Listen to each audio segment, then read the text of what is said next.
খেলছিল বাগানে। হঠাৎ করে তারা দেখল আকাশ থেকে উড়ে এলো এক নীল রঙের চকচকে জাদুর প্রজাপতি।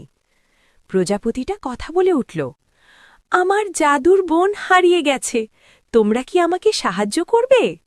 স্নিগ্ধা বলল, অবশ্যই। আর মেহতাব হাততালি দিয়ে বলল, জাদু। তারপর কি হলো জানো? প্রজাপতির পিঠে চড়ে তারা উড়েই গেল এক রূপকথার বনে। সেই বনে ফুল কথা বলে, পাখিরা গান গায়, কিন্তু বনটা ছিল খুব দুঃখী। স্নিগ্ধা ফুলগুলোকে পানি দিল, আর মেহতাব তার মিষ্টি হাসি দিয়ে সবাইকে খুশি করে দিল।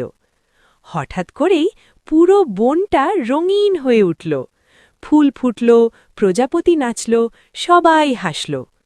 জাদুর প্রজাপতি বলল, ভালোবাসার যত্নই হল আসল জাদু।